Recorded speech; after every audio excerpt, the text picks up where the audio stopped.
Hello students, welcome to CR International School online classes. How are you all?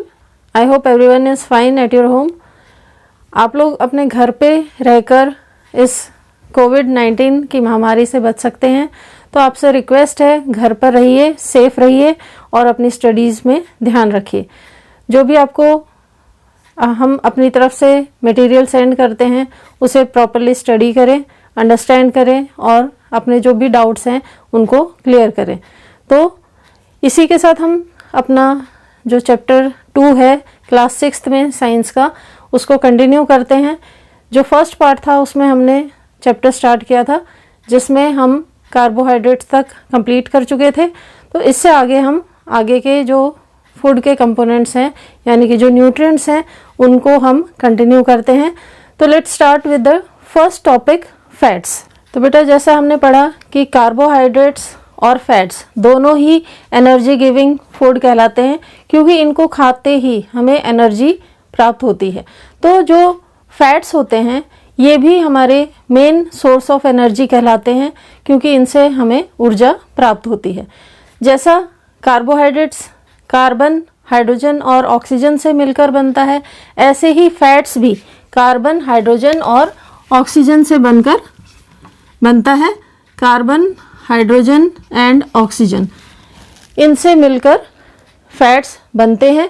और इसमें जो oxygen का content है यानी कि ऑक्सीजन की मात्रा कार्बोहाइड्रेट से अगर हम कंपेयर करें तो फैट्स में ऑक्सीजन की मात्रा कम पाई जाती है जबकि कार्बोहाइड्रेट्स में इसकी मात्रा अधिक होती है। तो ये हम लोअर देन कार्बोहाइड्रेट्स कहेंगे। ऑक्सीजन के लेवल की बात हम यहाँ पर कर रहे हैं। ऑक्सीजन लोअर देन कार्बोहाइड्रेट्स इसमें प्रेजेंट होता है फैट्स में। और जैसा कि आपको पता है फैट्स जो है ये भी हमें प्लांट्स और एनिमल्स से प्राप्त होता है। प्लांट्स से पाए जाने वाला फैट्स जो होते हैं वो हमारे मोस्टली ऑयल्स में और जितने भी वेजिटेबल ऑयल्स और लाइक कोकोनट ऑयल, मस्टर्ड,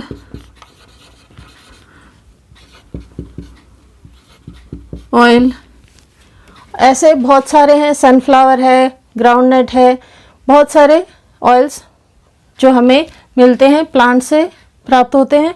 ऐसे ही एनिमल से पाया जाने वाला जो फैट होता है वो होता है एग यॉक, घी, बटर, मिल्क, ठीक है। तो ये इन सारी चीज़ों से हमें फैट्स मिलता है। अगर हम कंपेयर करें कार्बोहाइड्रेट्स और फैट्स को, दोनों एनर्जी गिविंग फूड होते हैं लेकिन जो फैट्स होते हैं वो हम स्टोर कर सकते हैं लॉन्ग रन के लिए। जैसे कि जो हमारी स्किन है उसके अंदर ये स्टोर हो जाता है और एक हेल्दी लुक एक पर्सन में आ जाता है अगर वो फैट्स उसकी बॉडी में ज़्यादा होता है। यानी कि ज़्यादा फैट्स वाले जो पर्सन होते हैं, लोग होते हैं, उनकी बॉडी जो है वो चबी नज़र आती है, उनमें मोटापा नज़र आता है क्योंकि उनकी स्किन के अंदर जो फैट्स है वो काफ़ी मात्रा में स्टोर हो जाता है। और ये उनके लिए कई बार फ़ायदेमंद भी होता है और कई बार नुकसानदायक भी, क्योंकि जो फैट्स है उनको एनर्जी प्रोवाइड करवाता है लेकिन उसके साथ साथ अन्य बीमारियां भी उनके शरीर में लग जाती है जिसको हम मोटापा कहते हैं। और इस मोटापे के कारण ही उनके शरीर में उनके हार्ट प्रॉब्लम और सर्कुलेटरी प्रॉब्लम में डिसऑर्डर्स आने शुरू हो जाते हैं। जो एनिमल से हमें प्राप्त होता है उसमें हम घी, बटर, मिल्क एक्सेट्रा, इन सब से हमें फैट्स मिलता है। और जो फैट्स होता है जब वो हमारी बॉडी में स्टोर हो जाता है तो एक पावर बैंक की तरह काम करता है और जब हमें इसकी एनर्जी की आवश्यकता होती है तब ये इससे हमें एनर्जी प्राप्त हो जाती है। बहुत सारे जो एनिमल्स होते हैं वो जैसे कि जब बहुत ज़्यादा ठंड वाले इलाकों में कुछ एनिमल्स ऐसे होते हैं जो लंबे समय तक ठंड में अपने आप को हाइबरनेट करते हैं, तो उससे पहले वो बहुत सारा भोजन इकट्ठा करके खाते हैं, जिसके कारण उनकी बॉडी में फैट्स इकट्ठा हो जाता है। और जब हाइबरनेट करते हैं तो उस दौरान यही स्टोर्ड फैट उनकी रक्षा करता है, उनके पेट को भरता है और वो लंबे समय तक जीवित रह पाते हैं।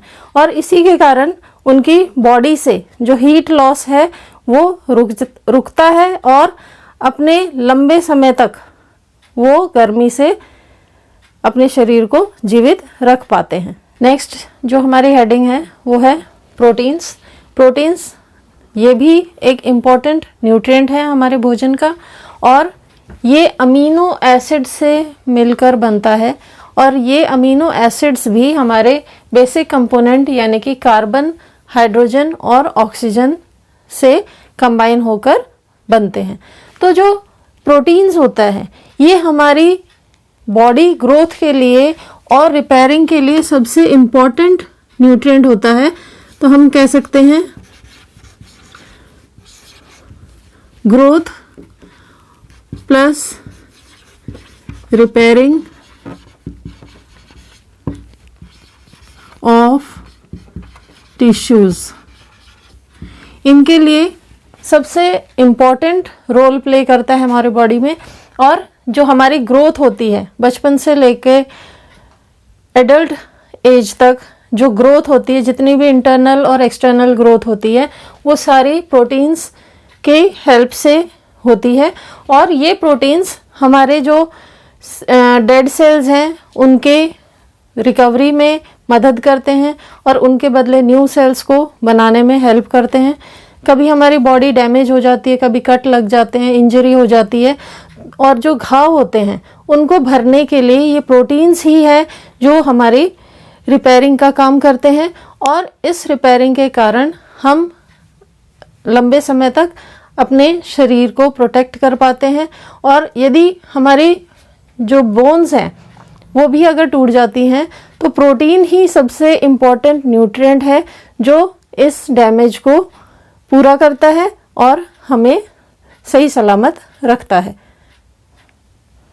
प्रोटीन्स को हम बॉडी बिल्डिंग फूड भी कहते हैं क्योंकि ये हमारी बॉडी को बनाने में हेल्प करता है, इसलिए हम कह सकते हैं बॉडी बिल्डिंग फूड। और ये बॉडी बिल्डिंग फूड जो है हमें, जो हम भोजन करते हैं उसमें पल्सेस में मीट, फिश, एग, इन सब चीज़ों में बहुत अधिक मात्रा में पाया जाता है और ये हमारे शरीर को मजबूती और ग्रोथ करने में बहुत लाभदायक होता है। तो बेटा हमने जो न्यूट्रिएंट्स जाने उनमें सबसे पहले हमने कार्बोहाइड्रेट्स के बारे में जाना। तो कार्बोहाइड्रेट्स फिर से हम एक बार रिकैप कर रहे हैं। कार्बोहाइड्रेट्स जो होता है इसको हम एनर्जी गिविंग फूड कहते हैं। और एनर्जी गिविंग फूड इसलिए कहा जाता है क्योंकि इससे हमें एनर्जी मिलती है। ऐसे ही जो फैट्स होता है, फैट्स भी एनर्जी गिविंग फूड के रूप में जाना जाता है। और ये जो एनर्जी होती है ये हमारी बॉडी में स्टोर्ड फूड के रूप में, स्टोर्ड एनर्जी के रूप में इस्तेमाल होती है। और जब इसकी रिक्वायरमेंट होती है तब ये इस्तेमाल की जा सकती है। तो ये दोनों हमने जाने कि कार्बोहाइड्रेट्स और फैट्स जो हैं ये हमारी बॉडी के लिए मेन सोर्स ऑफ एनर्जी कहलाते हैं। इसके बाद जो कंपोनेंट है वो है प्रोटीन। प्रोटीन्स को हम बॉडी बिल्डिंग फूड कहते हैं। बॉडी बिल्डिंग फूड क्योंकि ये हमारी बॉडी के रिपेयरिंग और उसकी ग्रोथ में मदद करता है। तो आज की वीडियो में हमने ये 3 कंपोनेंट्स जाने, जिसमें से कार्बोहाइड्रेट हम फर्स्ट वीडियो में कर चुके थे। इसके बाद कई बच्चों के कहने पर दोबारा से ये पार्ट जो है आपको समझाया जा रहा है फैट्स और प्रोटीन्स के बारे में, और इसके नेक्स्ट हम कंटिन्यू करेंगे जो हमारे रिमेनिंग कंपोनेंट्स रहते हैं, विटामिन्स, मिनरल्स, रफेज, वाटर। ठीक है, तो आगे की वीडियो में हम इनको और डिटेल में समझेंगे। आज के लिए इतना ही।